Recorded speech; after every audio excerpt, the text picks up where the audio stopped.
வணக்கம். நாங்க இந்த சீரிஸ்ல Arduino பற்றி பார்த்து கொண்டு வரோம். அந்த வகையில் Arduino ஒரு software and hardware related electronic platform என்று சொல்லி பார்த்துருக்குறோம். ஸோ அந்த வகையில் நாங்கள் இவ்வளவு நாளும் ஹார்ட்வேர்ஸை பற்றி பார்த்து கொண்டு நாங்கள் இன்றைக்கு சாஃப்ட்வேரை பற்றி பார்ப்போம். இப்போ இந்த Arduino கோடிங்கை எழுதுறதுக்கு நாங்கள் பயன்படுத்துகிற சாஃப்ட்வேர் Arduino IDE என்று சொல்லுவோம். ஸோ இந்த Arduino IDEயை உங்களோட கம்ப்யூட்டரில் எப்படி டவுன்லோட் பண்ணி இன்ஸ்டால் பண்ணுறது என்று சொல்லியும் இதில் என்ன மெயின் ஃபீச்சர்ஸ் இருக்குது என்று சொல்லியும் நாங்கள் இந்த வீடியோவில் பார்ப்போம். இப்போ நாங்கள் இந்த Arduino IDE என்று சொன்னால் என்னென்று பார்த்தோம்னா, இந்த IDE என்றது இன்டிகிரேட்டட் டெவலப்மெண்ட் என்வைரன்மெண்ட் என்று சொல்லுவோம், ஒருங்கிணைக்கப்பட்ட வளர்ச்சி சூழல். இது கம்ப்யூட்டர் ப்ரோக்ராமர்ஸுக்கு செய்நிரலாளர்களுக்கு செய்நிரலாக்கங்களை வினைத்திறனாக எழுதுறதுக்கு உதவுகின்ற ஒரு மென்பொருள் செயலி என்று சொல்லுவோம். இது software editing, building, testing and packaging போன்ற திறன்களை ஒரு அப்ளிகேஷன்லேயே சேர்த்து வச்சிருக்கிறதன் மூலம் சாஃப்ட்வேர் டெவலப்பர், அதாவது மென்பொருள் உருவாக்குவரின் ப்ரொடக்டிவிட்டியை, உற்பத்தி திறனை கூட்டுறதுக்கு உதவியாக இருக்க போகுது. ஏன்னு சொன்னால், இப்போ நாங்கள் ஒவ்வொரு வேலையையும் செய்கிறதுக்கு ஒவ்வொரு அப்ளிகேஷனை பாவிக்கிறதுக்கும் எல்லா வேலையையும் செய்கிறதுக்கு ஒரு அப்ளிகேஷனையே பாவிக்கிறதுக்கும் நிறைய வித்தியாசம் இருக்குது. ஸோ இந்த IDE என்று சொல்கிறது எல்லா வேலையையும் செய்கிறதுக்கு ஒரு பிளாட்ஃபார்மாக இருக்கிறது முக்கியமான ஒரு விஷயமா இருக்குது. ஸோ நாங்கள் இப்போ பார்த்தோம்னு சொன்னால், இந்த Arduino IDEயை எப்படி டவுன்லோட் பண்ணுறதுன்னு சொல்லி பார்ப்போம். உங்களோட வெப் ப்ரௌசரில் நீங்கள் போய் Arduino சாஃப்ட்வேர் என்று சொல்லி சர்ச் பண்ணீங்கன்னு சொன்னால் இப்படி ஒரு விண்டோ உங்களுக்கு கிடைக்கும். இதில் சாஃப்ட்வேர் Arduino என்று சொல்லி இருக்குது. அதில் நீங்கள் கிளிக் பண்ணீங்கன்னு சொன்னால்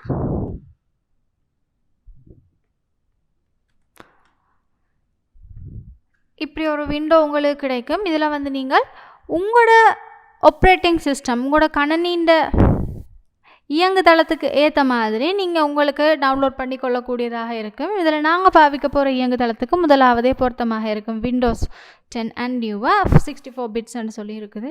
ஸோ இந்த நாங்கள் பயன்படுத்துகிற கம்ப்யூட்டர் ஆப்ரேட்டிங் சிஸ்டத்துக்கு முதலாவது ஆப்ஷனே பொருத்தமானதாக இருக்கும். நீங்கள் உங்களோட பயன்படுத்துகிற கம்ப்யூட்டரோட ஆப்ரேட்டிங் சிஸ்டத்துக்கு ஏற்ற மாதிரி நீங்கள் டவுன்லோட் பண்ணி கொள்ளலாம். ஸோ நாங்கள் முதலாவது கிளிக் பண்ணோம்னு சொன்னால் இப்படி ஒரு விண்டோ கிடைக்கும். அதில் ஜஸ்ட் டவுன்லோட் அண்ட் அடுத்தது கண்ட்ரிபியூட் அண்ட் டவுன்லோடுன்னு சொல்லி 2 ஆப்ஷன் இருக்குது.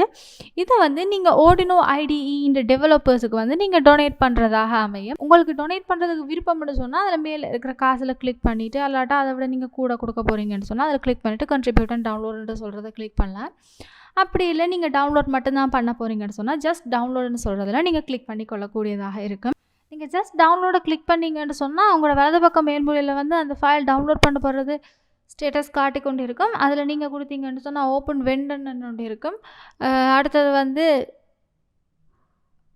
அந்த ஃபைலோட லொக்கேஷனை ஷோ பண்ணுறதுக்கான ஆப்ஷன் இருக்கும். ஸோ நீங்கள் ஓப்பன் வெண்டான்னு சொல்லி கொடுத்தீங்கன்னு சொன்னால் டவுன்லோட் ஆனதுக்கு பிறகு இந்த Arduino ஓப்பன் பண்ணப்படும்.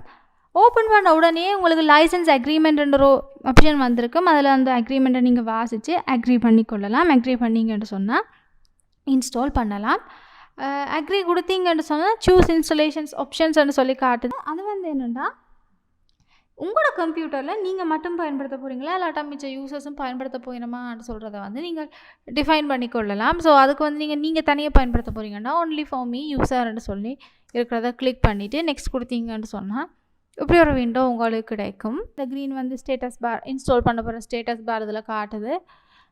இது ஃபுல்லாக இன்ஸ்டால் பண்ணி முடிஞ்சதுக்கு பிறகு கம்ப்ளீட்டிங் Arduino IDE செட்டப் என்று சொல்லி ஒன்று வரும். அதுக்கு பிறகு Arduino IDE has been installed on your computer, click finish to close setup என்று சொல்லி ஒன்று இருக்குது. அதுக்கு பிறகு ரன் Arduino IDE என்று சொல்லி டிக் பண்ணபடி ஒரு ஆப்ஷன் இருக்குது. ஸோ நீங்கள் ஃபினிஷை கிளிக் பண்ணதுக்கு பிறகு Arduino IDE ஆட்டோமேட்டிக்காக உங்களோட கம்ப்யூட்டரில் ஓப்பன் பண்ணப்பட போகுது. Arduino IDEயை நீங்கள் ஓப்பன் பண்ணிங்கன்னு சொன்னால் இப்படி ஒரு விண்டோ தான் உங்களுக்கு கிடைக்கும். இதில் பார்த்தீங்கன்னு சொன்னால் முதலாவதாகவே ஒயிட் செட்டப், ஒயிட் லூப் என்று சொல்லி ஒரு கோடிங் எழுதினபடி இருக்குது. இந்த ஒயிட் செட்டப், ஒயிட் லூப் என்று சொல்கிற 2 விஷயமும் ஒவ்வொரு Arduino கோடிங்லேயும் கட்டாயமாக இருக்கிற கோடிங் என்று சொல்லுவோம். இந்த ஒயிட் செட்டப்னு சொல்கிறது உங்களோட செட்டப் கோடை நீங்கள் எழுதுவீங்க. அந்த டபுள் கேர்லி ப்ராக்கெட்டுக்குள்ளே ஒரு தடவை இயங்க போகிற செட்டப் கோட். அடுத்தது ஒயிட் லூப்லேயே இருக்குது, திருப்பி நடக்க போகிற ரிப்பீட்டிஷன் என்று சொல்லுவோம், இட்டரேஷன் ரிப்பீட்டிஷன் என்று சொல்லுவோம். இந்த ஒயிட் லூப்னு சொல்கிறதுக்கு அந்த டபுள் கர்லி ப்ராக்கெட்டுக்குள்ள வந்து நீங்கள் திருப்பி நடக்க போகிற விஷயங்களை எழுதி கொள்ளுவீங்கள்.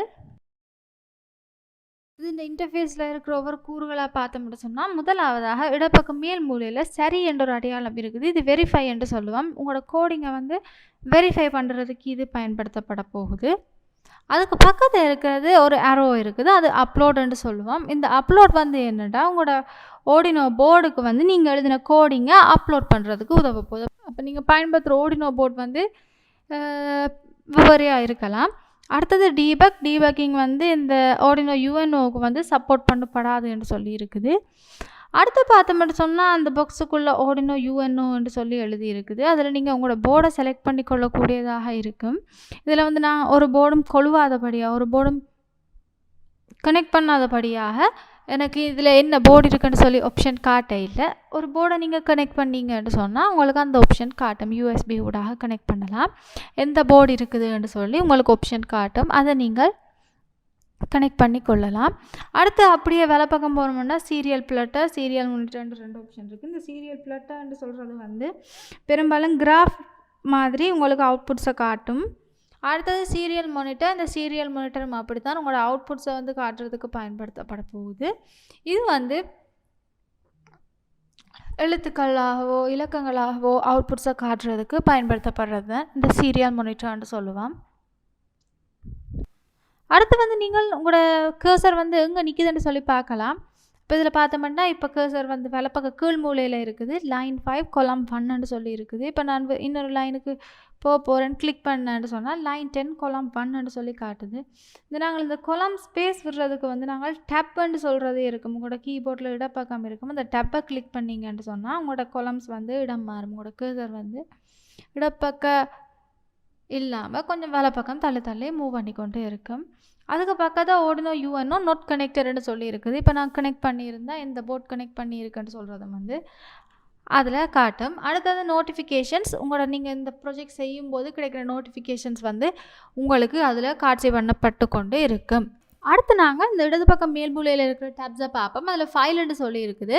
இந்த ஃபைல்ஸ்ன்றதில் பார்த்தோம்னா new sketch, new cloud sketch, open recent, sketch books, எக்ஸாம்பிள்ஸ்ன்னு சொல்லி நிறைய ஆப்ஷன்ஸ் இருக்குது. அதில் இந்த எக்ஸாம்பிள்ஸ்ன்னு சொல்கிறது என்னென்னு சொன்னால், ஏற்கனவே ஒவ்வொரு ப்ராஜெக்ட்டுக்கும் குட்டி ப்ராஜெக்ட்ஸுக்கும் எழுதி வச்சிருக்கப்பட்ட கோடிங்ஸ் வந்து இதில் அப்லோட் பண்ணப்பட்டிருக்கும். நீங்கள் வேணுமென்று சொன்னால் அதை எடுத்து பார்த்துக்கொள்ளக்கூடியதாக இருக்கும். அடுத்தது எடிட்ன்ற ஆப்ஷனில் போனீங்கன்னு சொன்னால், நீங்கள் இப்போ எழுதி கொண்டிருக்கிற கோடிங்கில் வந்து என்னத்தை செய்ய போகிறீங்கன்னு சொல்கிறத வந்து அதில் மாற்றிக்கொள்ளக்கூடியதாக இருக்கும். அடுத்தது ஸ்கெட்ச். இந்த ஸ்கெட்ச் வந்து வெரிஃபை கம்பைல், அடுத்தது அப்லோட் பண்ணுறதுக்கு. அப்போ நீங்கள் இந்த ஸ்கெட்சில் என்ன செய்ய போகிறீங்கன்னு சொல்கிறதும் இருக்கும். அதில் இருக்கிற இன்னொரு விஷயம் வந்து இன்க்ளூட் லைப்ரரி.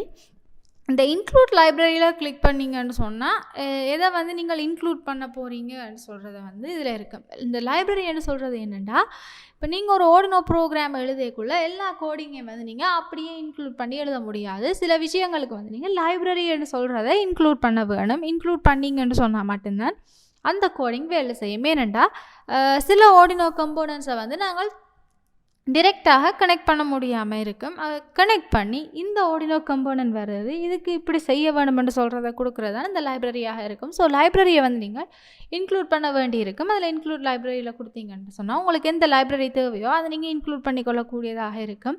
அப்படி இந்த இதுக்குள்ள ஆப்ஷன்ஸ் எதுவும் காட்டாட்டா மேனேஜ் லைப்ரரிஸ்ன்னு சொல்லி இருக்கும். அதில் கிளிக் பண்ணிங்கன்னா நீங்கள் எந்த லைப்ரரியை இன்க்ளூட் பண்ண போகிறீங்கன்னு சொல்லியிருக்கும். அதில் நீங்கள் சர்ச் பண்ணி டவுன்லோட் பண்ணி கொள்ளலாம். அதில் நீங்கள் எந்த டைப்பில் டவுன்லோட் பண்ண போகிறீங்க, இந்த டாப்பிக்கில் டவுன்லோட் பண்ண போகிறீங்கன்னு சொல்கிறதையும் நீங்கள் அதில் பார்த்து கொள்ளக்கூடியதாக இருக்கும். அடுத்தது டூல்ஸ். இந்த டூல்ஸ் வந்து இந்த ப்ரோக்ராமுக்கு வந்து நீங்கள் என்ன செய்ய போகிறீங்கன்னு சொல்லி இருக்குது. அதோட இந்த சீரியல் மானிட்டர், சீரியல் பிளாட்டரை வந்து நீங்கள் இதுலேயும் ஓப்பன் பண்ணி கொள்ளக்கூடியதாக இருக்கும். மற்றது நீங்கள் செய்ய போகிற ஒவ்வொரு விஷயத்துக்கும் வந்து ஷார்ட்கட்ஸ் இருக்குது. நீங்கள் ஷார்ட்கட்ஸையும் பயன்படுத்தி உங்களோட கீபோர்ட் ஷார்ட்கட்ஸையும் பயன்படுத்தி ஓப்பன் பண்ணக்கூடியதாக இருக்கும். அடுத்தது ஹெல்ப்னு சொல்லி இருக்குது. இது வந்து ஆர்டினோ சிசி வெப்சைட்டோட டிரெக்டாக கனெக்ட் பண்ணப்பட்டு ஹெல்ப் வந்து உங்களுக்கு கிடைக்கும். ட்ரபிள் ஷூட் பண்ணலாம். இல்லாட்டா இந்த என்விரான்மெண்ட்டை பற்றி நீங்கள் மேலும் அறிஞ்சு கொள்ளக்கூடியதாக இருக்கும். ஆர்டினோ சிசியில் நீங்கள் லேர்ன் பண்ணி கொள்ளக்கூடியதாக இருக்கும். ஆர்டினோ ஐடியை படிக்கிறதுக்கோ இந்த ஆர்டினோ சம்மந்தமான ஹெல்ப்ஸ் வந்து சின்ன சின்ன ஹெல்ப்ஸ் வந்து நீங்கள் இந்த ஹெல்ப்ன்னு சொல்கிறதன் மூலம் நீங்கள் பெற்றுக்கொள்ளக்கூடியதாக இருக்குது. அடுத்து கடைசியாக நாங்கள் இன்னொன்று பார்த்தோம்னு சொன்னால், இந்த இடது பக்க கீழ் மூலையில் வந்து ஒரு யூசர் ஐக்கான் ஒன்று இருக்குது. அதில் பார்த்தோம்னு சொன்னால் சைன் இன் டு ஆர்டினோ கிளவுட்னு சொல்லி இருக்குது. இது வந்து நீங்கள் ஆர்டினோ கிளவுடில் நீங்கள் லாகின் பண்ணிக்கொள்ளக்கூடியதாக இருந்தால் நீங்கள் இங்கே எந்த கம்ப்யூட்டர்லேயும் வந்து நீங்கள் உங்களோட ஃபைல்ஸை பார்த்துக்கொள்ளக்கூடியதாக இருக்கும். இங்கே இருந்து எடிட் பண்ணக்கூடியதாக இருக்கும். அடுத்தது இன்னொரு விஷயம், இந்த serial monitor serial platter icon கீழே இருக்குது 3 டாட் இருக்குது. அதில் பார்த்தோம்னு சொன்னால் புது டேப் ஒன்று திறக்கலாம். புது டேப் ஒன்று திறந்தோம்னு சொன்னால் இன்னொரு ஃபைலை வந்து நாங்கள் ஓப்பன் பண்ணலாம். அதுக்கு வந்து நாங்கள் புதுசாக பேரும் வைக்கக்கூடியதாக இருக்கும். பேர் வச்சு ஓப்பன் பண்ணலாம். மற்றது இப்போ இருக்கிற ஃபைலை வந்து நாங்கள் ரீநேம் பண்ணலாம், டிலீட் பண்ணலாம், இல்லாட்டா முதல் டேப்புக்கு போகலாம், அடுத்த டேப்புக்கு போகலாம். அப்படியான விஷயங்களை வந்து நாங்கள் இதில் செய்து கொள்ளக்கூடியதாக இருக்கும். அதுக்கும் கீபோர்டில் ஷார்ட்கட்ஸ் இருக்குது, அதை நீங்கள் பார்த்துக்கொள்ளலாம். ஸோ இந்த வீடியோவில் வந்து நாங்கள் ஆர்டினோ ஐடி எப்படி இருக்கும் அதுக்கான இன்ட்ரடக்ஷனை பார்த்துருக்குறோம். இனி வேறு இருக்கிற வீடியோக்களை வந்து ப்ரொஜெக்ட் பேஸ்ட் லேர்னிங்கோட ஆர்டினோவில் எப்படி நாங்கள் கோட் எழுதுறது, அந்த கோட் என்னத்துக்காண்டி எழுதுகிறோம், என்ன ரீசனுக்காண்டி எழுதுகிறோம் என்று சொல்கிற விஷயங்களையும் பார்த்துக்கொள்வோம். ஸோ இதில் பயன்படுத்தின க்ளோசரியும் உங்களுக்கு ஆட் பண்ணியிருக்கிறோம். அதோட உங்களுக்கு தேவையான விஷயங்கள் நீங்கள் ஏதாவது புதுசாக டவுட்ஸ் இருந்ததுன்னு சொன்னால் எங்களோட ஒஃபிஷியல் இமெயில் அட்ரஸ் அல்லது எங்களோட டெலிஃபோன் நம்பருக்கு கால் பண்ணி கேட்டுக்கொள்ளக்கூடியதாக இருக்கும். அதுவும் இந்த ஆர்டினோ சாஃப்ட்வேர் டவுன்லோட் பண்ணுறதுக்கான வெப்சைட்டும் வந்து நாங்கள் எங்களோட டிஸ்கிரிப்ஷனில் கொடுத்துருக்குறோம். அதுக்கான லிங்க்ஸும் வந்து டிஸ்கிரிப்ஷனில் கொடுத்துருக்குறோம். நீங்கள் அதை பார்த்துக்கொள்ளலாம். ஸோ இனி வர இருக்கிற வீடியோக்களை இன்னும் இன்ட்ரெஸ்டிங்கான விஷயங்களை பார்ப்போம். நன்றி.